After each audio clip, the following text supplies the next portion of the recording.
9h-10h, Le Mug, Élodie de Célis. Xavier Van Buggenhout. C'est le nouveau rendez-vous des fans de séries et ça se passe à Bruxelles. Le Heroes Comic Con aura lieu le week-end prochain. Une occasion unique de rencontrer les stars de vos séries préférées, mais aussi de jouer, de vous déguiser, de dessiner avec des auteurs de comics. Bref, d'assumer une certaine forme de régression. Mais n'est-elle pas salutaire? En ce moment, on accueille pour en parler Neil Sonmez, organisatrice du Heroes Comic Con. Bonjour. Bonjour. Alors c'est quoi? On dit la Heroes Comic Con? Ou Heroes Comic Con, le Heroes Comic Con, comme vous voulez. Donc, qu'est-ce que c'est? Festival. C'est un festival dédié à la pop culture américaine sous toutes ses formes. Donc si vous êtes un amateur de séries télé, comme vous l'avez dit, de cinéma, de jeux vidéo, de comic books américains, même de jeux de société, mais c'est l'endroit où il faut être le week-end prochain. Oui. Donc c'est plutôt la culture, pop culture, culture geek. Culture geek, oui, culture geek. Alors, le festival va avoir lieu en même temps que la Medinesia, que tout le monde connaît déjà, qui est dédiée à la pop culture asiatique. Donc, d'un côté, on a les amateurs de manga, d'animé et de K-pop, et puis de l'autre, on aura les amateurs de culture plus de pop culture américaine. Donc ça se passe en parallèle au même endroit, donc un ticket acheté vaut pour les deux événements. Exactement. Vous avez accès à deux événements à 90 000 mètres carrés d'activité.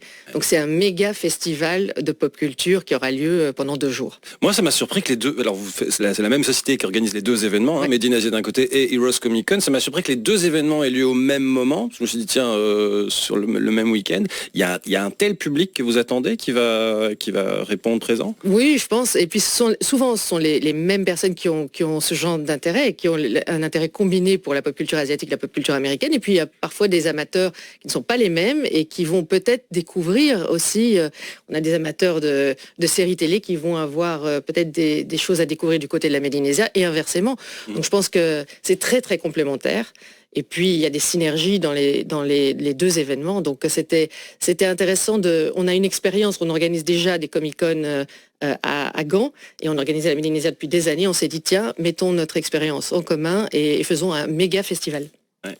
Ce sont des rassemblements qui existent depuis très longtemps aux États-Unis, dans d'autres pays. Vous parlez des Pays-Bas, chez nous en Belgique, il y a à Gand un événement similaire, mais c'est relativement plus récent en Europe. Qu'est-ce qui a permis à ce genre d'événement d'éclore? Est-ce qu'il y a un certain type de série télé? Est-ce qu'il y a certains formats de comics books? Comment c'est venu? Je pense qu'il y avait... le Comic-Con est né du comic books, des super-héros. Donc ça, c'est ce qui a donné naissance au Comic-Con aux États-Unis. Après, chez nous, c'est l'essor sans doute des plateformes de streaming et des séries télé qui deviennent...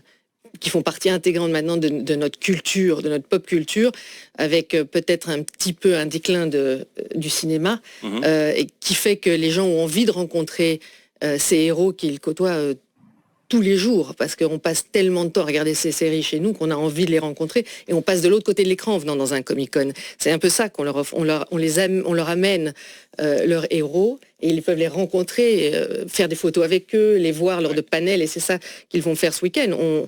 Il y aura une belle brochette d'acteurs. Oui, alors on va en citer quelques-uns. Alors on en a pointé, à mon avis, on n'a même pas les mêmes. Xavier, moi j'ai pointé Matt Smith qui faisait le prince Philippe dans The Crown, qui est dans la reine dont on parle un petit peu aujourd'hui. Oui, dans House of the Dragon. Voilà. Alyssa Milano, inoubliable dans Madame et Servie. Madame et Servie, Charmed. Celle par qui MeToo arrive d'ailleurs. Et Sarah Rafferty, Donna dans Suits. Ouais. Et Grey's Anatomy aussi. Et dans Grey's Anatomy, mais d'abord, bon... Non, mais il y a on est plus spécialistes. Caleb McLaughlin, voilà. le jeune afro-américain de Stranger Things, évidemment. Andy Serkis, alors ça c'est très étonnant parce que c'est un acteur qui n'est pas connu par son visage, mais par les interprétations en motion capture qui fait notamment le Gollum dans Le Seigneur des Anneaux. Très concrètement, donc ces gens, ces stars, on peut aller faire, ce sont des dédicaces, ce sont des interviews, comment ça se peut faire avec elles? Non mais est-ce qu'il y a des chambres d'hôtel réservées? Non, mais vous pouvez venir leur faire signer des autographes déjà, et vous pouvez même leur parler à ce moment-là. Après une file de 3 heures. Non, ça va assez vite, on est bien organisé. Et puis vous aurez des séances photos, donc vous pouvez faire des photos avec elles, et puis surtout participer à des séances de questions-réponses. Et ça, c'est un moment assez particulier parce que vous pouvez leur poser des questions, comme dans les meilleurs festivals de films du monde entier. Et ça, c'est assez génial, ça fait partie de votre ticket d'entrée. Olivier. Non, mais je me demandais justement quelles étaient les séries, jusqu'à quand vous remontiez. Est-ce que c'est... quand on parle de pop culture, on parle aussi d'histoire de la pop culture. Alors voilà, jusqu'où vous poussiez le curseur. On essaye de toucher vraiment toutes les époques, parce que Alyssa Milano... oui, bien sûr, vous avez en partie répondu. Oui. Exactement, et puis, Matt Smith, c'est plus récent, mais ça touche aussi, ça va depuis The Crown jusqu'à House of Dragons. Donc, il n'y aura pas d'hologramme de Peter Falk, par exemple, de Colombo, il n'y a pas de... C'est vrai que si vous venez à Fax à Gand, on est... Abba fait bien ça, on pourrait le faire avec... Non, mais si vous venez à Fax à Gand, on est un petit peu plus rétro. Ici, on va être un peu plus contemporain. Donc, c'est vraiment les séries actuelles. Est-ce que vous adoptez le principe des Comic-Con américains, c'est-à-dire que pour photographier ou avoir une dédicace de quelqu'un, il faut payer, c'est-à-dire les commissions, comme on les appelle là-bas, ça fait vivre les comédiens, ça fait vivre aussi les auteurs de comics? Oui, alors c'est comme dans tous les Comic-Con, ils viennent pas bénévolement, c'est un travail, ils sont ravis de venir rencontrer leurs fans. Mais ils sont payés par vous ou par les personnes?